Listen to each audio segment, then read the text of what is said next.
ছেড়ে দিও জামিনী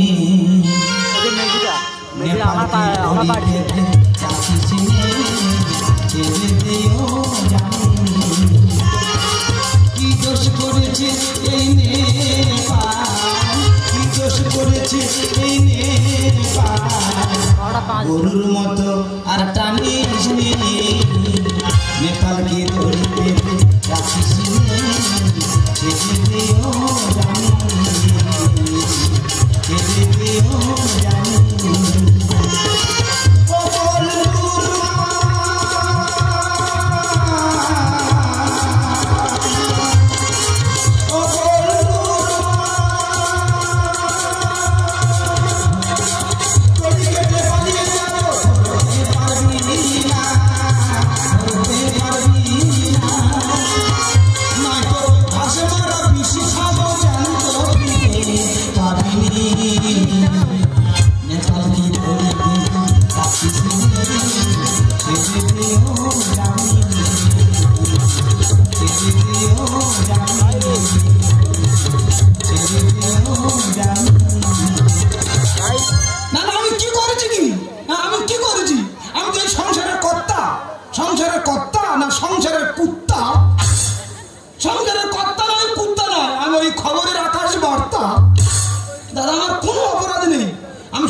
রক্তদান শিবির হচ্ছে ওই রক্তদান শিবিরে আমি রক্ত দিতে যাবো এটা আমার অন্যায় অন্যায় নয় 112 অন্যায় না না স্বামী স্বামীর জায়গা থাকবে স্বামীর এত বাড়ন্ত কেন গো দিদি গো দুপুরে রাত্রে আমি মশারি খাইতে রাখি যাতে না মশাই রক্ত খায় সে লোক আবার রক্তদান শিবিরে রক্ত দিতে যাবে জানে না তো ওরকম স্বামীর আমি গাটা গুজে রাখবো হ্যাঁ গাটা গুজে রাখবো কই রাখান দেখি মাথা মেরে বেরিয়ে আসবো কথা শুনেছো নির্লজ্জ সেটা কি যার কোনো লজ্জা নেই না আমার প্রচুর লজ্জা সেবার ওই মোবাইল দোকানে মোবাইল চুরি করেছিলাম ওরা আমার মেরে তক্তা করে দিল লজ্জায় মাথা হ্যাট করেছিলাম এসব স্বামীর সাথে কথা বলতে ইচ্ছা করে এসব স্বামীর সাথে কথা বলতে আমার ঘৃণা হয় হ্যাঁ ঘৃণা হয় সেবারে বিল না করে ডাকতেছিল আমি তোমার ডেকেছি না ডাকারে মিথ্যা কথা ঠিক আছে তোমার এই খোঁটা দিয়ে আমি বেঁধে রেখে গেলাম এখান থেকে এক পাও নড়বে না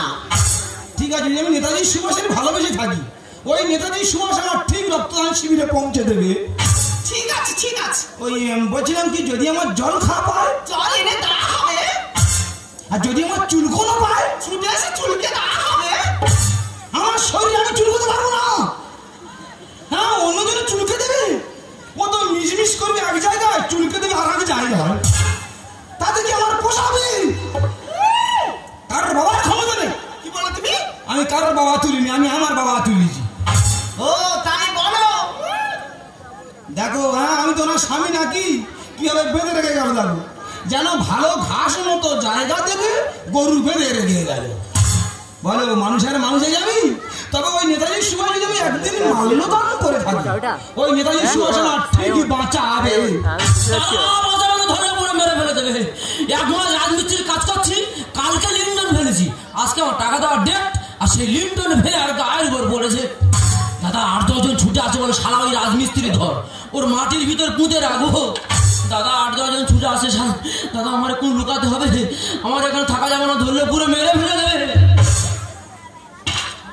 কি দাদা তোর কি অবস্থা কুমোর পাড়ায় গরুর গাড়ি বাঁধা আছে নিজের বাড়ি হ্যাঁ গাড়ি চালায় বংশী মদন খুলতে পারিস ভাই হাতের বাঁধন হাট বয়ে শুক্রবারে হ্যাঁ এইভাবে তো কাব্য করে কে তোর বেঁধে রেখেছে বল এখন তো আপন কাঁদেনি কে বল নিজের লোক কে বল তোর বৌদি বৌদি গামছা আছে আমার চোখের জলটাকে মোছাতো ভাই কাঁদিস না ইয়ার কি মারতিস দেখ চোখের কোন থেকে জল বেরোচ্ছে তুই বুঝতে পারছি না দাদা আমি বলছি আমি তো এই অবস্থায় বসে আছি হ্যাঁ তুই এইভাবে হন্তদন্ত হয়ে আমার বাড়ির ভিতরে ঢুকলি কেন আর বলিনি দাদা এক মাস রাজমিস্ত্রির কাজ করছি কালকে লিন্টন ফেলেছি আজকে আমার টাকা দেওয়ার ডেট সে লিন্টন ভে আর গায়ের উপর পড়ে এই তুই মিস্ত্রি জামা কাপড় করা স্ত্রী এমন করে লিন্টন ফেলি ভে মানুষের গাড়ি পড়লো ওদের আমি বলেছি বলে 2.5 ইঞ্চি ব্রেক নিয়ে আসবি ওদের পিড়ি নিয়ে হাজির করেছে ভগবান রে পিড়ি ঢালাই ফেলা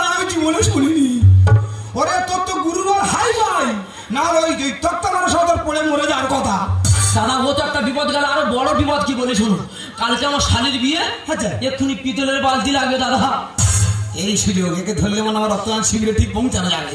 হ্যাঁ এ ভাই, ওই বলছি কি ওই শালির বিয়ে পিতলের বালতি লাগবে। বালতি, আচ্ছা ওই পিতলের বালতি যদি আমি দুখানা দিই? দাদা দুখানা লাগবে না দাদা, একখানা হলে হয়ে যাবে। তা ওই আমার একটা ছোট্ট মতো কাজ করে দিতে হবে। কাজ কাজ, তুই যদি পায়খানা খেতে বলে পায়খানা খাবো রে। অত নোংরা জায়গা যাবো না, অত নোংরা জায়গা যাবো না দাদা ওই বলছিলাম কি, হ্যাঁ। এই ব্যাপারটা একটু গোপনীয় ব্যাপার। কানে কানে বল, শোনা শোনা শোনা, বল। এই কানে খোলা আছে না পরিষ্কার, কি পরিষ্কার করা হয়? হ্যাঁ পরিষ্কার করা হয়। কি সেটুকুই দিয়ে? না কাটি মেরে। ও আচ্ছা, ওকে ওকে ওকে। আচ্ছা তারপর বাহ, তারপর